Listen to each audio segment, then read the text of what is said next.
사랑하는 사람의 갑작스러운 부재, 실제로 죽음으로 인한 습관적 관계의 단절이야말로 그 어느 것보다도 큰 스트레스로 작용을 한다고 합니다. 또한 사랑했던 마음이 크면 클수록 홀로 남겨진 죄의식은 더욱 깊어지기 마련입니다. 저희 위험한 초대 제작진 앞으로 보내온 한 통의 편지 속에는 인간이 사랑하는 사람의 죽음으로 인해서 정신적으로나 육체적으로 얼마나 큰 고통을 받고 있는지를 아주 단적으로 보여주고 있었습니다. 나를 간절히 원하는 목소리. 자, 그런데 그 목소리가 저승으로부터 보내온 초대장이었다면 여러분께서는 어떻게 하시겠습니까? 미스테리 극장 위험한 초대, 오늘의 첫 번째 얘기 속으로 함께 들어가 보시죠.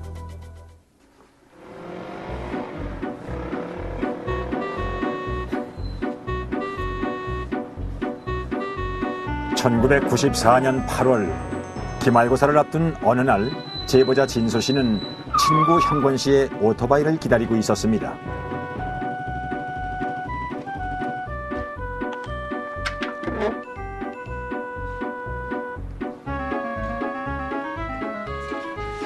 아, 새끼 깜짝 놀랐잖아.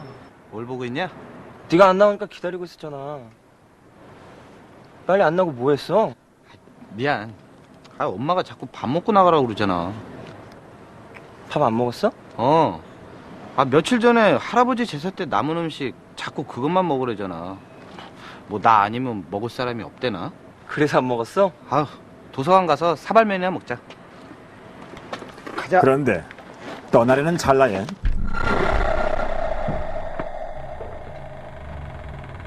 친구의 가방끈이 떨어지고 말았습니다. 아, 이게 왜 떨어졌지? 너 가방 산 지 얼마 안 됐잖아. 아, 재수없게. 가방끈이 왜 떨어져? 에이, 모르겠다. 시간 없다. 빨리 가자. 자, 출발해. 마음이 급했던 탓에 가는 길을 재촉했던 진수 씨와 친구.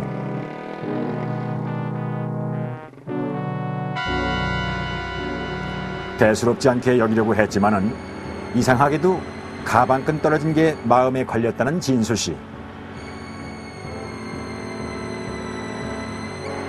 불길한 예감은 틀리지 않는다는 말이 맞는 것일까?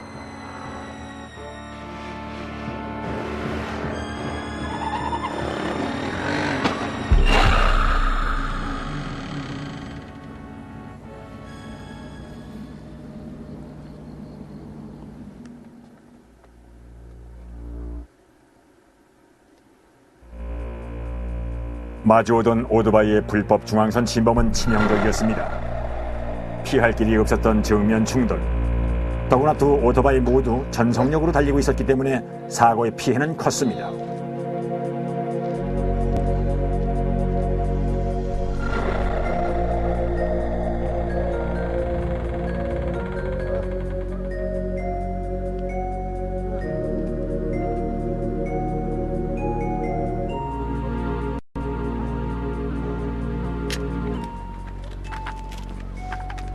형구나.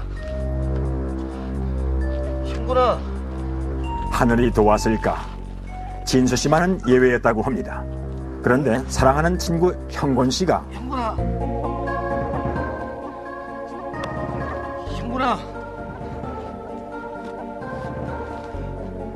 임마 정신 차려봐. 친구는 그 자리에서 즉사했다고 합니다. 형구나. 이렇게 놀더라고. 그래고 저희가 피한다고 이렇게 오는 찰나까지 와가지고 여기서 정면치고. 저는 제 생각에는 한 이 정도 날아가고 받고 나서 날아가가지고 보니까 깨고 보니까 피 흘리고 있더라고요. 이래 앉아가지고 머리 이렇게 이쪽 손을 받치고 그냥 이러고 봤어요. 그냥 계속 이러고 계속 이렇게 보고 은근히 아무 말도 못하고 이렇게 그냥 보고만 있었어요. 보고만 있다가 이제 이쪽에서 어떤 형이 와가지고 태워서 다 병원을 막 데려가더라고요. 트럭에다가. 몸은 다치신? 네, 저는 아무래도 안 다쳤죠. 미안한 건 지금도 미안하죠. 지금 현재도 미안하고 걔는 무덤이 없어요. 김천에 거기서 이제 화장하고 거기서 이제 바로 다 뿌렸다 그러더라고요. 그때는 같이 안 갔었거든요. 왜 안 가셨어요? 못 갔죠. 안 갔다기보다는 또 미안한 마음도 있었고. 그렇게 친구가 죽고 며칠 후였습니다.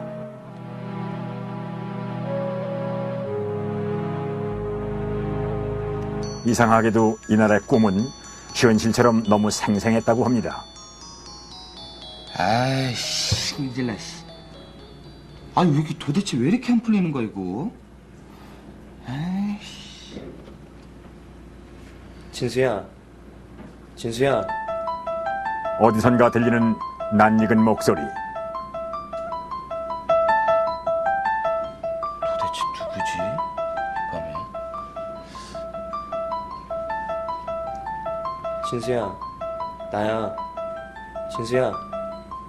점점 그 목소리는 가깝게 들리고 있었습니다. 도대체 누구야?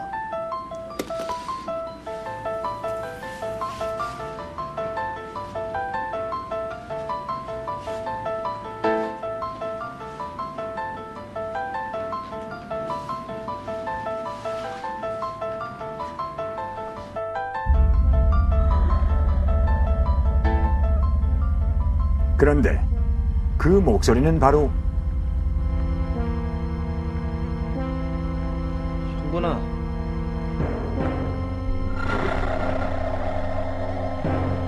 그래, 진수야. 나야. 이 밤에 웬일이야?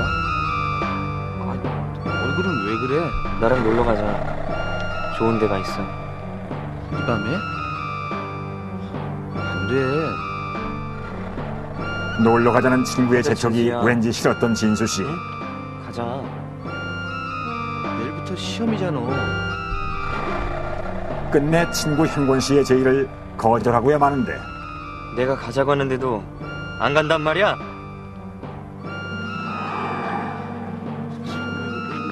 왜 그래, 형구나? 나 혼자 그 먼 길을 혼자 가란 말이야?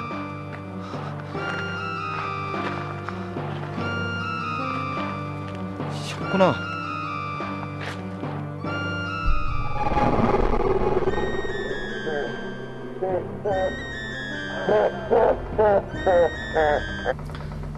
야, 또 그날도 불러요.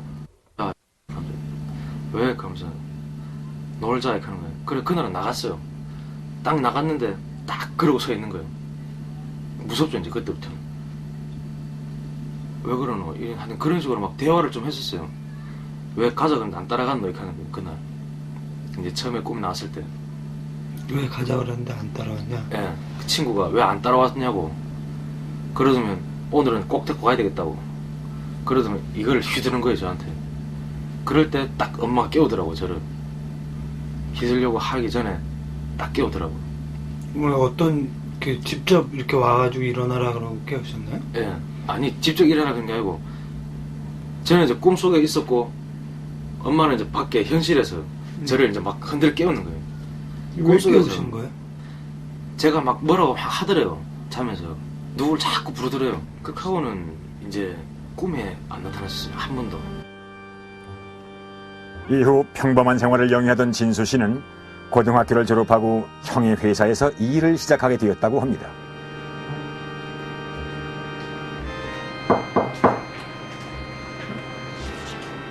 형, 나왔어. 오, 그래 왔어? 야, 빨리 와. 여기 앉아.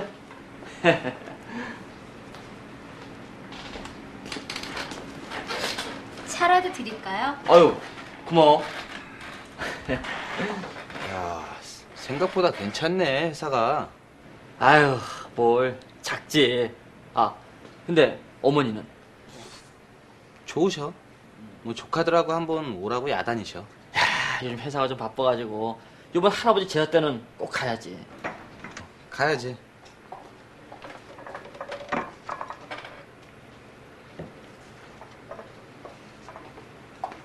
고마워.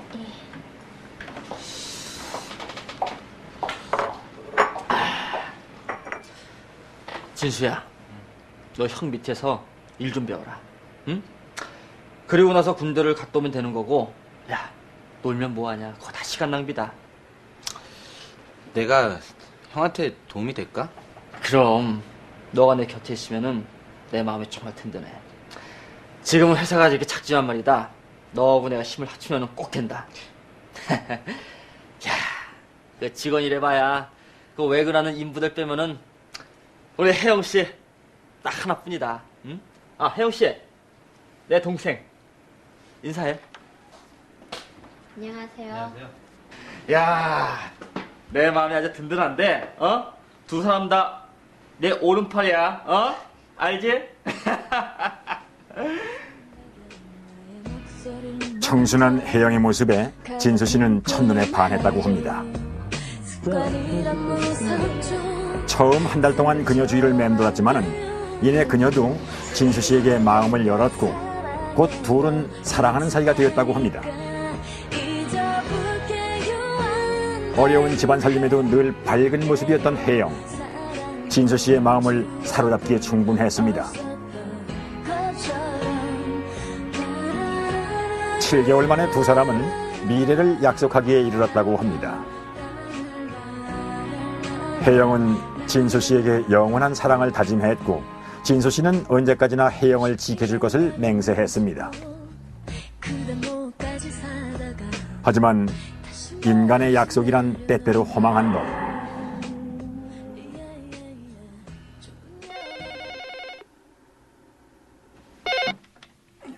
여보세요? 진순이, 형. 웬일이야? 진수야, 너 혜영 씨 봤니? 어제 사무실에서 보고 못 봤어. 어제는 엄마하고 어디 간다던데. 근데 왜 그래, 형? 진수야, 혜영 씨 죽었다. 만우절도 아닌데 무슨 소리야, 형? 거짓말 아니야. 어제 죽었대. 엄마랑 오토바이 타고 가다가 그 자리에서 둘 다 즉사했대. 황당했죠. 제 친구 죽었을 때와 느낌이 비슷했어요. 그냥 아무 생각이 없었어요. 그리고는 저도 죽으려고 그랬어요. 그때 많이 좋아하셨으니까 죽으려고 아파트 거기서 뛰어내리려고 참 못 뛰니 겁이 나서 그런 것도 있고 그냥 죽으려고 많이 그랬었어요. 지금도 이게 막 동력대에 끊었었거든요. 지금도 보면 있는데 흉터가 남아있어요. 사랑을 하면서 사귀었던 사람하고 그냥 우정으로 사귀었던 사람하고는 좀 틀리더라고, 느낌이. 그때는 이제 어렸고 지금 그때는 이제 하고는 나이가 어느 정도 찼었으니까.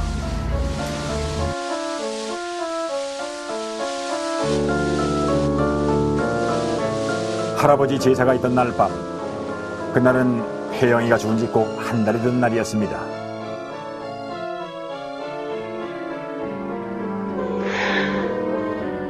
할아버지 제사도 잊은 채 벌써 여러 날째 만취해서 들어와 돌아떨어지고는 했던 진수 씨.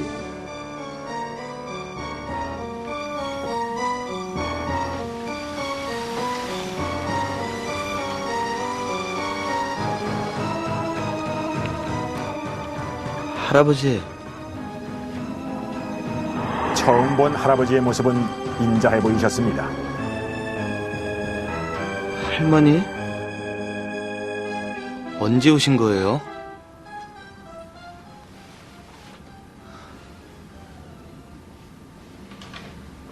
할아버지, 혹시 혜영이라고 아세요? 꿈에서라도 꼭 한 번 보고 싶었던 혜영.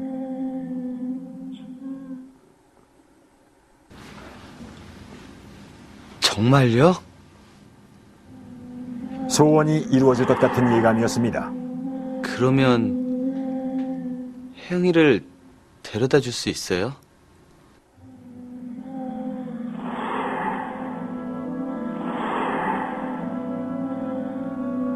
천천히 걸어오는 그녀. 진수 씨는 혜영아. 믿기지 않았습니다.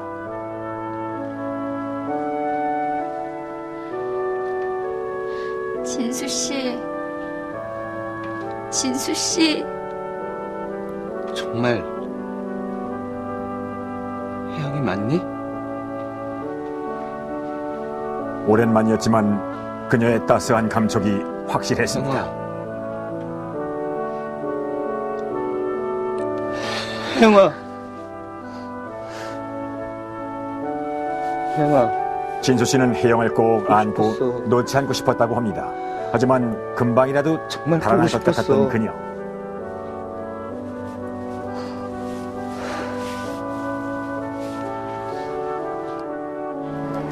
끌어안고 응응 울었어요. 둘이 한참 울다가 이제 얼마나 오래 울는 건 모르겠는데 막 눈이 부을 정도로 울었으니까 둘이 끌어안고 한참 울다가 정신 좀 차려가지고 이제 앞으로 내가 떠나지 마라 하니까 이제 가지마 막 이랬죠. 그래서 자기도 알았다 이제 안 갈게 하면서 이제 항상 네 옆에 있을게 이렇게 하더라고요. 한참 그렇게 막 이제 끌어안고 있는데 종이 이제 딩 치더라고요. 가야 된다면서 극하더라고요. 안 간다 그랬는데 왜 가냐고. 갔다가 다시 올게 걱정하지 마 하면서 창문 쪽으로 이렇게 가더니 새가 돼갖고 이렇게 후 날아가더라고요. 새요? 예. 뭐 어떤 비둘기 나무 이런 게. 이제 거의 참새과 같아요. 굉장히 편했어요. 느낌이 어떻게 편안하고 또 막 따뜻하고 뭐라 표현을 못 하겠어요. 진짜 그 기분이 좋았어요. 막 오랜만에 받는 그런 기쁨도 있었고 황홀할 정도로 황홀하다는 게 뭔지 몰랐는데 하여튼 그게 황홀할 거예요 아마. 그걸 보고 황홀하다 가는 것 같아요. 그 이후에 이제 생활은 어떠셨어요? 그 다음날 기분은 진짜 뭐라고 말 못했죠. 펑펑 날아다녔죠. 기분이 새끼 저 왜칼 정도로 그렇게 했는데 한 얼마 지났나 그때부터 이제 몸이 안 좋더라고요. 슬슬 아프기 시작하더라고요. 몸이 곰다 그래줘요 사람이. 막 힘도 없어지고 기력이 점점 빠지더라고요. 그래서 저는 몰랐죠. 그게 왜 그러는지 몰랐는데 형한테 그 얘기를 하니까 바로 어떤 절로 데려가더라고요. 저를. 새가 되어 날아간 그녀. 혜영을 보고 싶은 마음이 깊어서였을까? 진수 씨는 시름시름 앓기 시작했고 보다 못한 형이 동생을 데리고 자신이 다니던 절에를 갔다고 합니다.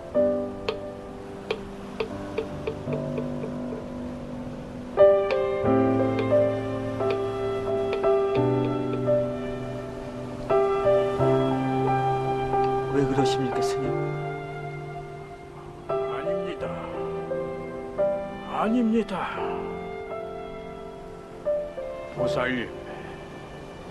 보살님이 말씀하신 동생이 이분이십니까? 예. 죽은 애인의 꿈을 꾸고 나서 이렇게 맥을 못 추고 있습니다. 어떻게 했으면 좋겠습니까, 스님? 지금 보살님이 들어오시는데 두 사람이 더 따라 들어오더군요. 예? 한 사람은 머리가 긴 여자분이었고 또 한 사람은 남자분이었습니다. 아시는 분입니까? 혜영이하고 형곤인가 봐요.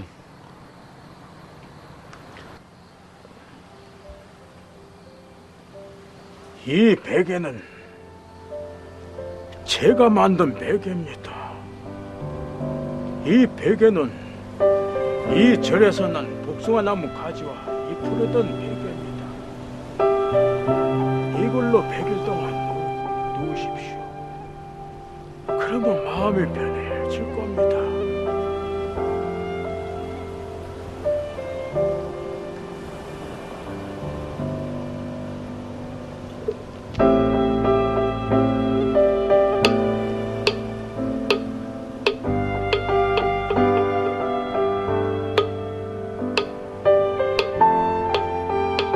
죽은 사람을 그리워하는 마음이 크면 클수록 병은 깊어지는 법.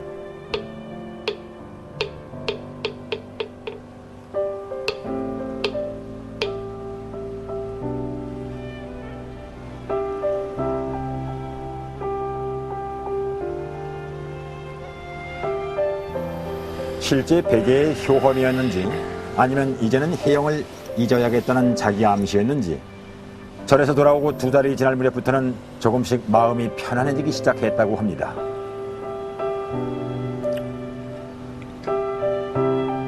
그럼 베개 배신 이후에는 이제 좋은 향도 나고 마음도 편안해지고 뭐 꿈도 안 꾸셨겠네요? 그 사이에 꿈을 안 꿨어요. 아, 베개 벤 상태에서? 예. 그 베개 베고 자시면서도? 그게 이제 거의 마지막 꿈이었거든요. 꾸는데 일 마치고 그때 토요일 날 이제 늦게까지 놀고 그 다음날 일요일 이제 쉬니까 늦잠 잤거든요. 근데 꿈에 딱 마지막으로 본 그녀의 모습. 진수 씨는 지금 생각해도 그때의 장면이 현실처럼 생생하다고 합니다.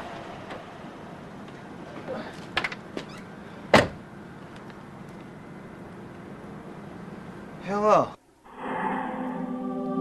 다시 나타난 그녀. 처음 보았을 때와는 달리 혜영의 모습은 아주 어두워 보였다고 합니다. 그래 나야. 진수 씨, 언제 왔어? 진수 씨, 이리로 와. 나한테 놀러 와. 그래, 알았어. 그런데 내가 지금 너무 더러운데 어떡하지? 얼른 들어가서 씻고 나올게. 괜찮아. 그냥 와도 돼. 어서 와. 어서 와. 더러운데.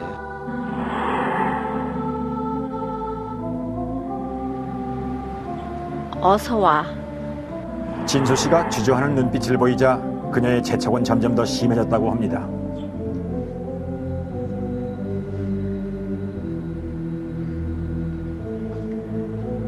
왠지 그녀를 향한 발걸음이 떨어지지 않았던 진수 씨. 마음속에 작은 동요가 일고 진수야, 진수야, 진수야.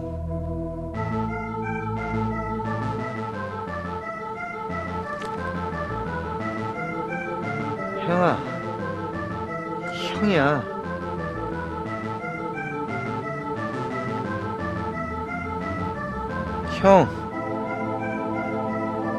형이야.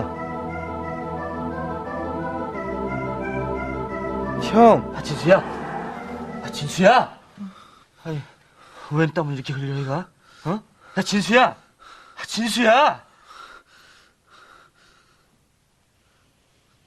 형. 진수 너 보약이라도 먹어야 되겠다. 어? 왜 이렇게 땀을 흘려? 형. 왜? 형.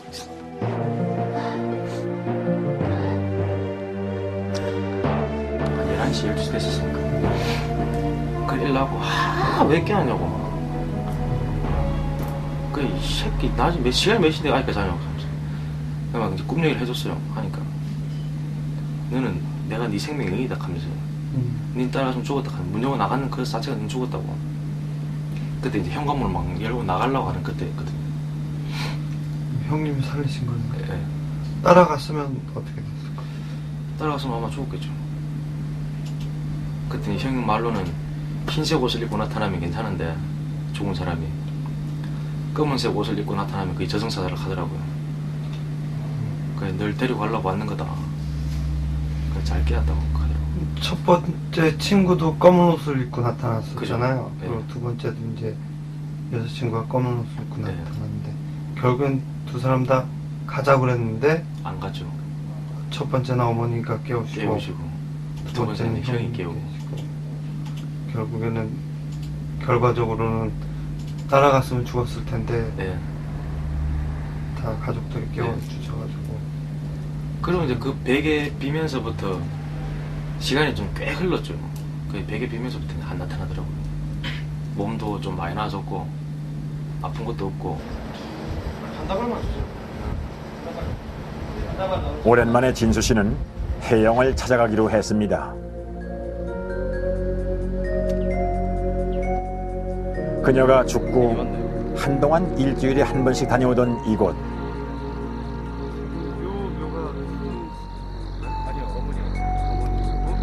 혼자 가는 길이 외로울까봐 혜영과 그녀의 어머니를 나란히 묻었다고 했습니다.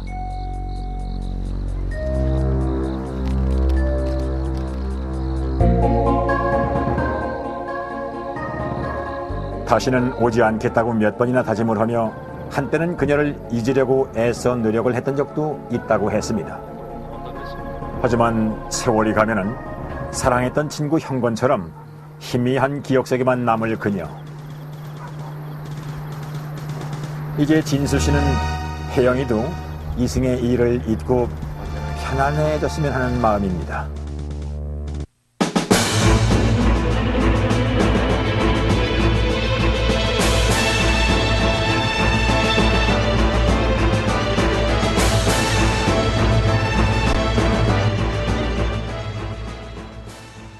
한 남자가 한 여자를 사랑했다고 합니다. 그런데 사랑했던 그 여자는 현실 생활 속에서 살아있는 그런 여인이 아니라 만질 수도 또는 느낄 수도 없는 꿈속의 여자였다고 합니다. 자, 매일 밤 꿈속에 나타나는 여인을 사랑해야만 했던 남자. 그 남자의 얘기 속으로 한번 들어가 보시죠.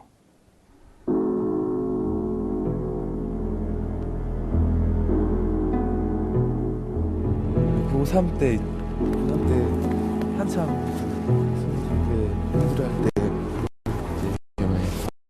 누가 나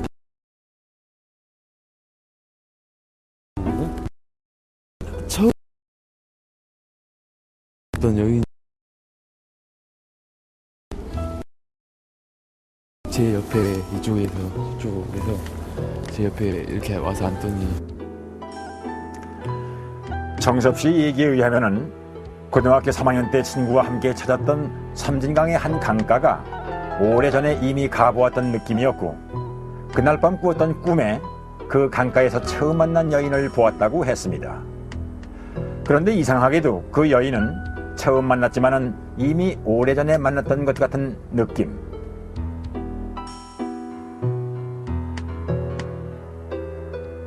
이렇게 앉아 있었는데요. 어느새 옆에 어떤 처음 본 전혀 보지 못했던 여자분이 옆에 이렇게 와서 앉는 거예요. 그래서 저는 나와 아주 깊은 깜짝 관련이 있는 그런 느낌을 받았다고 했습니다. 그러니까 왠지 예전에 많이 알았었던 그런 느낌 있잖아요. 그런 느낌이 들어가지고 놀래기보다는 굉장히 편안했었어요. 그 꿈에 계속 나타나니까 어느새 그 여인을 꿈에서 보면은 참 편하거든요. 그래서 이렇게 좋아하면서 그리워한다고 하나 그래가지고 다시 오게 됩니다. 자연스럽게? 네, 자연스럽게. 그러니까 어떻게 그리운 마음에. 혹시 현실에서 그 여인을 만날 수 있지 않을까?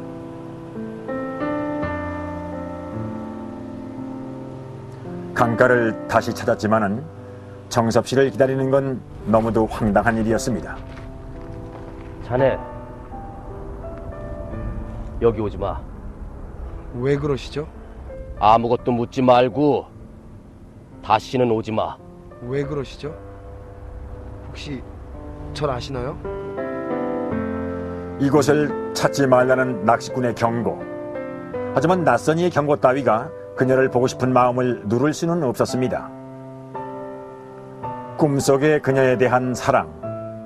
억제할 길이 없어 정섭 씨는 다시 강가를 찾았고 실제로 그녀를 만났다고 했습니다. 제가 왔을 때 그 여자분이 이제 슬픈 표정을 하고 있었거든요. 저를 바라보면서 슬픈 표정을 하면서 저는 이제 하도 그리웠으니까 이제 가서 안아보려고 이렇게 달려가가지고 이렇게 했거든요. 근데 손에 이렇게 몸이 잡히지가 않는 거예요. 그러면서 그 여자가 뒤로 쭉 강물 쪽으로 쑥 이렇게 가는 거예요. 손을 이렇게 내밀면서. 그래가지고 제가 그 손을 잡았죠. 이제 어렸을 때 자기 친구가 있을 때. 그녀를 따라 강물 속으로 들어가던 정섭 씨. 정섭 씨를 살렸던 것은 바로 그 낚시꾼이었습니다. 그리고 그에게서 정섭 씨는 충격적인 얘기를 들을 수 있었습니다. 자네를 처음 봤을 때 굉장히 놀랬던 거 기억하겠지? 사실 나는 굉장히 놀랬었지. 자네를 본 순간 굉장한 죄책감과 함께. 왜 50대의 낚시꾼이 생전 처음 보는 정섭 씨에 대해 죄책감을 가졌다고 했을까? 그의 입에서 나온 충격적인 얘기는 바로 정섭 씨의 전생에 관한 것이었습니다.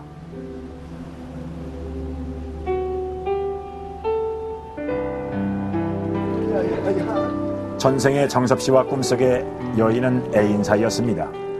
둘의 사랑이 너무도 깊어 감히 누구도 끼어들 수가 없을 정도로 깊었다고 했습니다. 그런데 그 여인을 몰래 흠모하던 남자가 있었습니다. 그 남자는 바로 정섭 씨의 둘도 없는 친구인 젊은 시절의 낚시꾼이었습니다.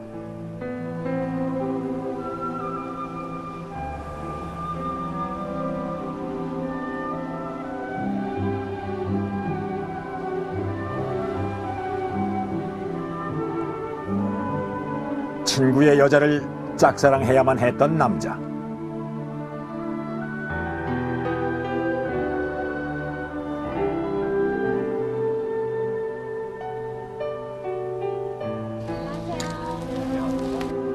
어디 가세요? 그럼 저도 좀 태워주시면.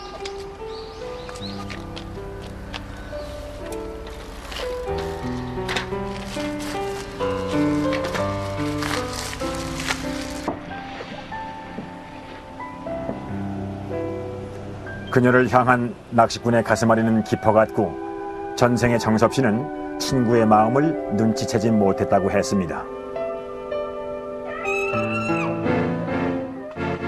그러던 어느 날 셋이 함께 섬진강에서 물놀이를 하던 중 그녀가 물에 빠지게 되었고 애인을 구하려던 정섭 씨가 물에 뛰어들었다고 했습니다. 두 사람을 구하려고 낚시꾼도 물속으로 뛰어들었지만은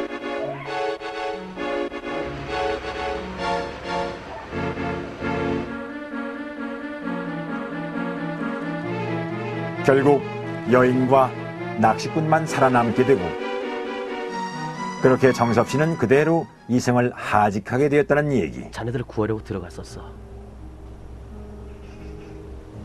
근데 그 순간 나도 모르는 그때 당시 뭐라고 표현해야 할지 모르겠지만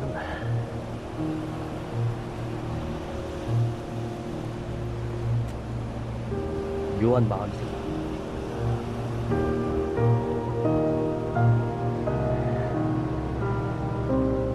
생겼어. 그래서 자네를 구할 수 있음에도 불구하고 생전 처음 보는 아저씨와 친구라는 말을 자네를 밀쳐버렸지. 그리고 한 여자 때문에 자신이 죽었다는 얘기를 정섭 씨는 어떻게 생각을 했을까? 그 깜짝 놀래기보다는 딱 보니까 왠지 옛날에 예전에 많이 알았었던 그런 느낌 있잖아. 그런 느낌이 들어가지고 놀래기보다는 굉장히 편안했었어요. 네.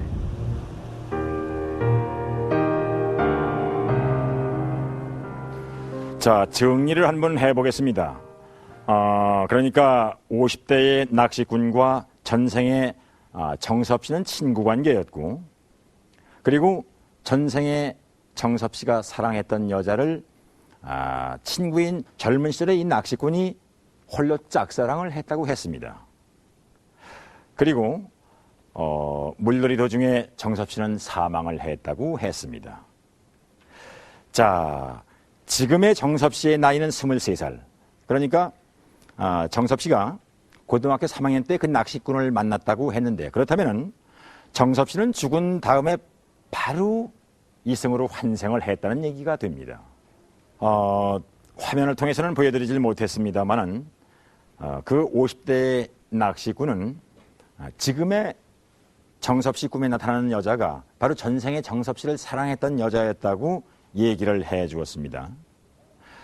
자, 그리고 그 낚시꾼은 정섭 씨가 사망을 한 이후 얼마 안 있어서 그 여자도 이 세상을 하직했다고 하는데요. 자, 글쎄요. 여러분께서는 어떠십니까? 도저히 믿기지 않는다는 분들이 아마도 대부분이실 거라는 생각이 듭니다.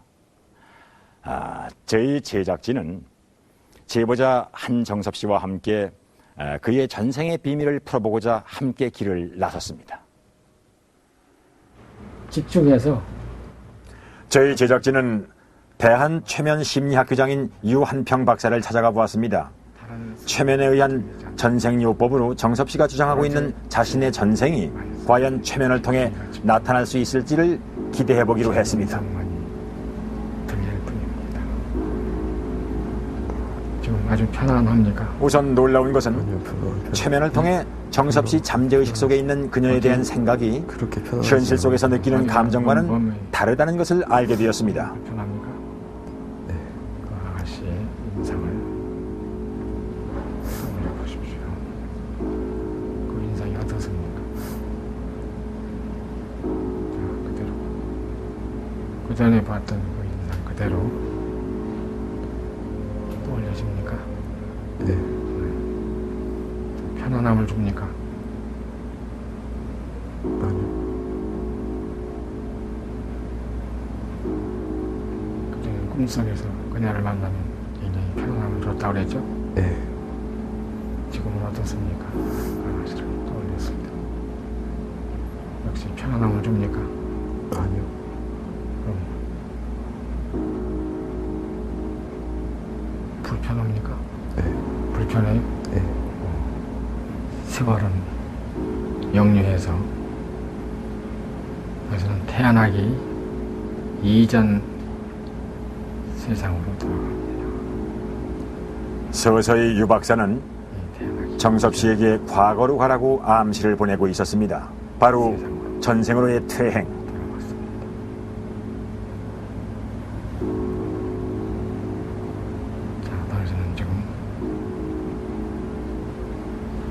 무엇이 보이고 무엇이 들리고 무엇이 느껴집니까? 집이요. 집이요? 네. 어떤 집이에요? 보통 시멘트집. 시멘트집. 네. 그럼 당신은 누굽니까? 남자입니까? 신분은 뭔지요? 모르겠대요. 시간이 꽤 흘렀음에도 최면에 걸린 정섭 씨의 입에서는 낚시꾼에게 들었다는 자신의 전생에 대해서 털어놓고 있질 못했습니다. 하나에서 안타깝게도 최면에 의한 전생 체험은 이루어지질 않았습니다. 깨어나면 피로가 가시고 머리가 밝아집니다. 하나, 둘, 셋, 넷, 다섯. 눈을 뜹니다. 근데 제 견해로서는 상당수가 하나의 환각적인 걸로 보고 있어요. 최면에 들어가면은 그 환각적인 이미지를 아주 기발하게 잘 만들어냅니다. 그래서 전생 얘기하는 걸 들어보면은 실제인 것처럼 착각이 될 정도로 그렇게 얘기를 합니다. 이미지도 아주 생생하게 떠올려지고. 그래서 자칫 잘못하면 이 전생 얘기를 하는 것이 아니냐 이렇게 생각되기 쉽죠. 근데 제 기관으로서는 대부분이 환각적인 것이 많다는 얘기죠. 일은 하다가 보면은 갈피가 잡히고. 이번에는 정섭 씨와 함께 영매에 의한 전생 체험을 실시해 보기로 했습니다. 그런데 놀라운 사실을 정섭 씨가 털어놓았습니다. 참 이상하다. 분명히 내가 남자고, 응? 여자를 만나면은 사귈 수 있는데 왜 나는 안 될까? 거기에 의문을 좀 가지셨어야 돼. 내가 뭐 단정 짓는 건 아닌데 좀 이렇게 이성 교제하는데 굉장히 장애가 많다는 거. 영적으로 이렇게 여자령이 와 있으면은 연애가 참 힘들어요, 실제로. 왜냐하면 옆에서 이제 밀어내거든. 지금까지 왜 전생을 이렇게 퇴행을 시켜서 물어보고 해도 뚜렷한 결과가 나오지 않았냐는 이유는 분명히 이 영혼이 방해를 했었고요. 못하게 합니다. 아니, 영혼이 방해를 하면은 안 되죠. 될 수가 없죠. 김 법사의 말대로라면은 네. 꿈속의 여인이 정섭 씨 몸속에 스며들어 있다는 말일까? 네, 내가 알려드릴게. 왜냐하면은 이 영혼들, 내가 쉽게 얘기해서 귀신들은 사람의 머릿속에다가 다른 기억까지 넣어서 마치 어떤 체험을 겪은 것처럼 착각을 하게도 만들어요. 그런 재주도 가지고 있어요. 왜냐하면 빙이니까. 혼이 들어오면은 자기 머릿속에 그 기억이 남아요. 그리고 나가더라도 그것이 실제 있었던 일인 것처럼, 예를 들면은 내가 저 사람을 만나지 않았는데, 만난 적이 전혀 없는데 만난 것 같은 느낌이 가지게끔 해줍니다. 근데 그것이 진실된 전생이라면 얼마나 좋겠나. 난 그런 의미로 얘기하는 거예요. 김 법사의 판단은 정섭 씨 몸속에 들어있는 여자 활령의 전생이 정섭 씨에게 빙의되어 있다는 말이었습니다. 그러니까 빙의된 활령의 전생을 정섭 씨가 자신의 전생으로 착각하고 있다는 얘기인데요. 거기 가셔서 차분한 마음으로 한번 다시 그 감각을 한번 느껴보세요. 느껴보시면 김 법사는 정섭 씨에게 다시 섬진강의 그 강가로 가기를 권유했습니다. 전달을 받죠. 네, 무리해서 강제로 하면 될 일이 아니죠, 이거는. 조용하게. 제작진도 정섭 씨가 그 여인과 낚시꾼을 만났다는 그 강가를 확인하고 싶었습니다. 그래서 정섭 씨와 함께 섬진강에 갔는데요. 여기? 꼭 쪽으로?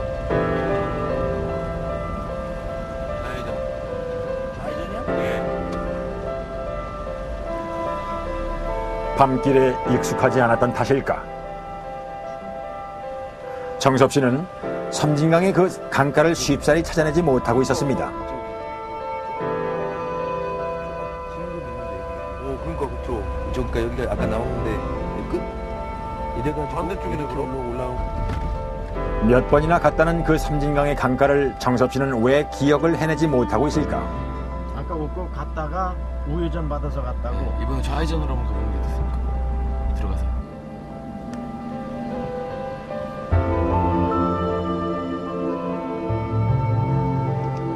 그날 밤 정섭 씨는 결국 그 강가를 찾아내는데 실패하고야 말았습니다. 다음 날 아침 일찍부터 지도를 펼치고 섬진강 근처 여기저기를 돌아다니며 다시 한번 그 강가를 찾아내는 데 주력했지만은 역시 이날도 정섭 씨는 그 강가를 찾는 데 실패하고야 말았습니다. 보신 대로 제보자 한정섭 씨는 전생의 비밀을 밝혀내지 못했습니다. 또한 수차례 다녀왔다는 그 섬진강 강가도 찾는 데 실패했습니다. 아무도 믿질 않지만은 본인은 분명히 경험한 일이고 그 어느 누가 뭐라고 해도 그는 자신이 겪은 일에 대해서 확신을 가지고 있다고 했습니다. 물론 이 전생이라고 하는 것을 밝혀낸다는 것이 현대 과학으로 불가능하기는 합니다.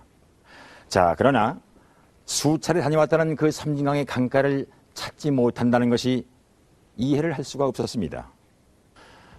그리고 김세환 법사는 자신이 예견한 대로 이 한정섭 씨의 경우에는 빙의성 전생이기 때문에 빙의된 여인의 활령이 강가를 찾는 것을 막는다는 거였습니다. 물론 김 법사의 말에 사실 여부를 논해야 할 이유는 없다고 생각합니다. 다만 저희들이 할 수 있는 마지막 일은 제보자 한정섭 씨와 함께 심리 전문가를 찾아 나서는 거였습니다. 믿어지지 않겠지만, 안 믿어지지만 나는 처음에 심리 연구가 엄영문 씨는 우선 정섭 씨가 겪은 경험에 대해서 자신이 어떻게 생각을 하고 있는지를 궁금해했습니다. 약간 판단을 내려서 현대 그 과학자나 정신과 의사들은 주로 이것이 문제들이 주로 영적인 문제를 부정하고 어떤 뇌의 대뇌 생리라든가 어떤 신체적인 문제가 있어서 이렇게 생겼을 거라고 가정 자꾸 약물 치료를 하거든요. 근데 이런 영적인 이런 작업을 통해서 만일 그 문제 해결되거나 본래 생활로 돌아온다 그러면 그것이 뭐 영이 있고 있고를 증명하는 그 이상으로 그 환자한테는 그런 어떤 어려움을 겪고 있는 사람한테 의미 있는 일이 아니겠느냐. 편안한 마음으로 자, 이번에는 최면을 통해 정섭 씨의 심리 상태를 알아보았습니다. 내 주위에 어떤 좋은 기운들이 나를 감싸고 있다고 그렇게 한번 상상해 보십시오. 뭔가 마음속에는 여러 가지 탁한 기운들을 모두 다 몸 밖으로 밀어낸다고 그렇게 한번 생각해 보세요. 응? 싸우고 있죠? 지금 봤던 그 모습은 꿈과 비슷한가요? 어떻게 좀 차이 나네요? 꿈이랑 똑같죠. 꿈을 재현해서 꾸어볼게요. 좋아요. 꿈이랑 똑같죠. 자, 그래서 아버지가 칼을 들고 있는 것 같네. 그러니까 그 여인하고 저하고 만나는 것 때문에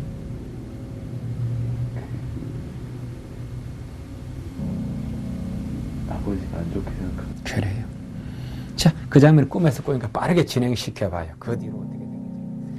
무의식 속의 정섭 씨는 적지 않은 시간 동안 꿈속의 여인을 사랑한 것에 대해 부담감을 느끼고 있는 듯 했습니다. 강가로다. 제가 앉아있고 뒤에서 자신은 앉아있는데 뒤에서 안고 있다 그 말이죠. 그 정섭 씨는 그 모습이 싫지 않다 그 말이죠. 편안하죠. 자신을 등 뒤에서 여인이 안고 있다고 얘기하는 정섭 씨. 심리 연구가 엄영문 씨는 정섭 씨의 마음이 한편으로는 그녀의 영향력으로부터 벗어나고 싶은 욕구와 또 한편으로는 그녀를 사랑하고 있는 느낌을 계속 간직하고 싶은 욕심이 혼재되어 있다고 했습니다. 벗어나려고 생각하지 않는데 보내주는 조금 의미가 뭐가 다를까요? 벗어나는 것하고 싫어서 벗어나. 싫다는 의미고 내가 그를 보내준다거나 그런 어떻게든 그를 이렇게 미워하거나 안 좋은 감정은 안 가지고 싶다 그 말이죠. 어떤 경우가 되더라도 이런 기운들이 자 목을 지나서 어깨 쪽으로 내려갈게요.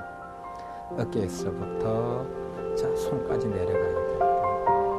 그 주위에 점점점 강한 기운이 느껴집니다. 정섭 씨 몸에 아주 부착되어서 정섭의 생활을 통제하거나 현실 감각을 무디게 하거나 즉 현실 생활을 좀 방해받게 하는 그런 일이 없도록 하는 것이 두 사람의 아름다운 추억을 오랫동안 간직하고 그렇죠? 정섭 씨의 생활을 발전시키는 데 도움이 될 거라는 말이죠. 아름답게 서로 지켜보자는 그런 의미죠. 그래서 이제 정섭 씨의 꿈속에서 계속 그를 불러들이고 또 그가 찾아온 일이 없었으면 좋겠죠. 섬정을 찾아가서 그렇게 배회하는 그런 일이 없었으면 좋겠죠. 맞아요. 이제 그런 일이 없을 거예요. 이제 정섭 씨 마음속에 그를 보내준 거야. 서로 아름다운 모습을 간직하면서 추억을 간직 그를 보내준 거예요. 그렇죠? 그분도 충분히 그 말이 이해가 되겠죠. 정섭 씨가 굉장히 힘들죠. 예, 보니까 결국은 아까 제가 계속 이렇게 마지막에 글을 보내줬냐, 그러니까 답을 아주 희미하게만 이야기해요. 자신있게 못하죠, 계속해서. 그러니까 결국은, 자신은 누구한테 사랑받고자 하는 이상향의 이상적인 어떤 여인을 마음속에 만들어 놓는 것 같아요. 그런 것들이 계속 꿈에서 나타나기도 하고, 어떤 그런, 현상들이 계속 일어나는 것. 결국 그런 증거로서 제가 맨 마지막에 글을 보내주겠냐고 계속 물어볼 때 아주 희미하게 답도 잘 못하고 망설이고 그렇네요. 그런 걸로 봐서는 저는 그렇게 느껴집니다. 그럼 앞으로 정섭 씨가 정섭 씨한테 카운셀링을 해주신다면은 어떤 좋은 얘기가 있을까요?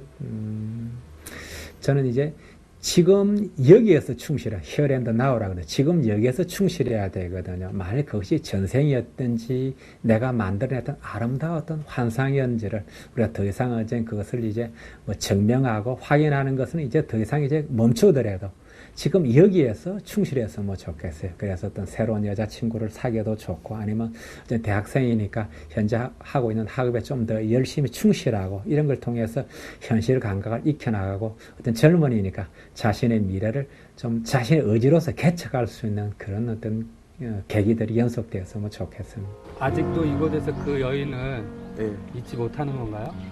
아니요. 이제 잊으려고 노력하고 마음속으로는 보냈죠.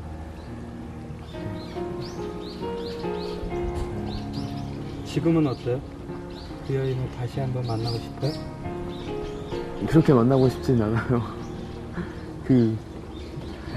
일단 그런 일이 있다는 걸 알고 난 후부터는 그런 일 전에는 참 그리웠거든요.